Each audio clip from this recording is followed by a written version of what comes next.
Big news in Barcelona the past couple of days. I haven't been here to announce it, but I will be back. I'm here permanently, bro. Daily content is returning. I'll be going live as well. Yeah, enough about me. Um, Marcus Rashford to Barcelona, bro. This has been on the table for about a month and a half now. The talks about him kind of stopped around the time that it seemed like Nico Williams was gonna come, but obviously he snaked us. He did us dirty. So this is the next best option, bro. Behind Luis Diaz, but Diaz was too expensive, and that just wasn't gonna happen. This is a good signing, bro, and I think he's a good player, bro. I think he really is, but that's not what I'm worried about. I think Rashford is a good player. I think he was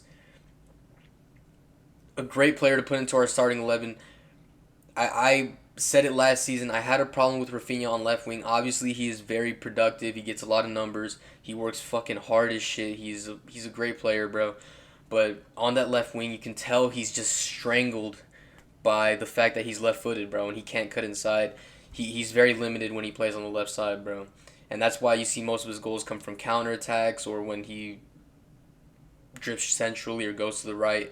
So I'm very excited about this move, bro. I said that I think we need just a left winger and a goalkeeper, bro. A right-footed left winger, that can cut inside and do his thing there.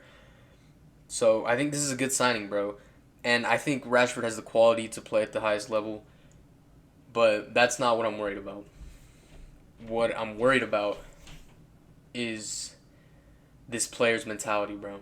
What I'm worried about is if things aren't going the right way, if they aren't going the way that he planned for them to go, he might just give up, bro. Because we saw that at United, bro. This guy is getting paid the most out of that whole squad. He's revered as the best player in that whole team. Obviously, the fans obviously have some shit to say, but the responsibility was on him, and he completely faded, dude. You could see it week in, week out. He was sulking on the field.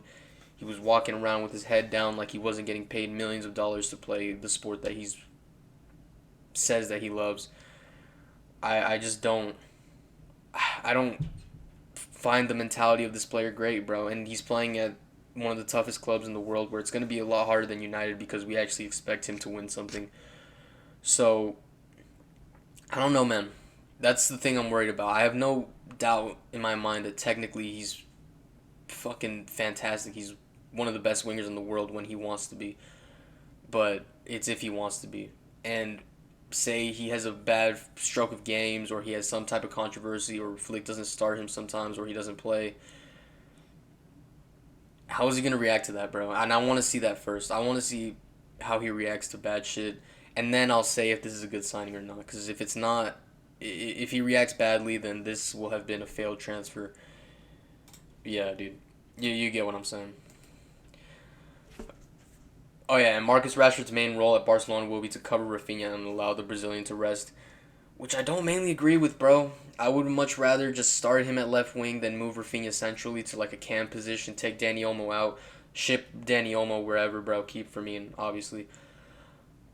I would have preferred that they start Rashford on left wing and then move Rafinha to attacking midfielder, but it is what it is. If things, I think things can form to make that happen. So I think it will happen at some point. I think Flick will realize it at some point that we cannot keep playing Rafinha on the left wing, not because he's not a good player, but because he's left-footed and he's just limited there.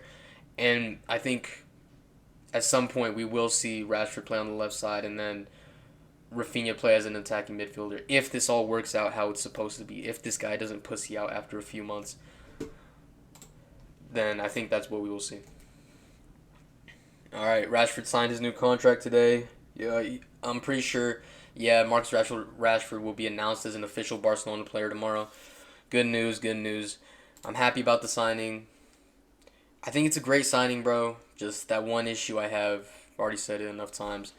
But this guy's a baller, bro. And he has the technical ability to be whatever he wants at this level. So, all right, enough Barcelona news. Actually, we have one more Barcelona news at the end of the video. But this has to do with Gyökeres moving to Arsenal. Breaking Victor Gyökeres to Arsenal. Here we go. Verbal agreement in place between all parties involved. Sporting accept last bid from Arsenal for 63.5 million plus 10 million. Agent will reduce his commission Gyökeres will sign 5-year deal at Arsenal. He only wanted Arsenal. Well, isn't that something, bro? And I see a lot of people overreacting to this signing. They think they've got the best striker on the planet. I'm not totally sure. I want to see how Gyökeres plays when he has to face defensive lineups that won't just let him run into spaces on counterattacks, dude. Because that's what Arsenal have to do. They have to break down teams nowadays. Uh, they're not just going to be counterattacking all the time and just on breakaways. So I want to see how he plays against a set defense, if he'll be as effective then. But he's a good player, bro. And people have been saying Arsenal need a striker for a while now.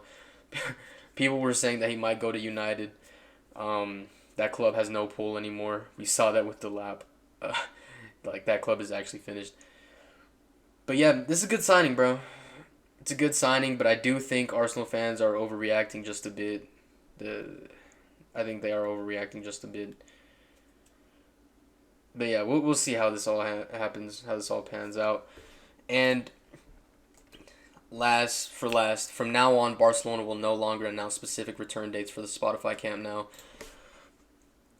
What is going on with the stadium, bro? I just saw a picture of it today, and the shit doesn't look any better than it looked a few months ago.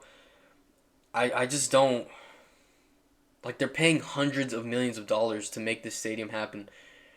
Yet, they're moving at snail's pace. This was meant to be finished by the end of 2024. It's now been a year, and we don't have disclosed dates whatsoever, dude. They said that we'd play in it by the start of this season, even though it's not completely finished, like the roof isn't in yet. But we're not even going to get that either. So I'm just a bit confused how this even has been allowed to happen. How there's just such an inefficient construction process to this whole thing. Why is it taking so long? What are we getting for our money? We're wasting a lot of money here, and we're kind of a broke fucking team. Just, honestly, just a bit shady. Just a bit shady from the looks of things. But it is what it is, bro. I don't know, man. I don't know. But yeah, that's my video, bro. That's it. I'll be back tomorrow. There will probably be some other shit for tomorrow that I can talk about. Yeah, dude, just trying to get back into the groove of things. And yeah, subscribe to the YouTube if you like the content. Follow the TikTok as well. I go live there every other day. So, and I do live watch-alongs on this channel as well. But obviously there's no games to watch, so I'll be back for next season. Peace.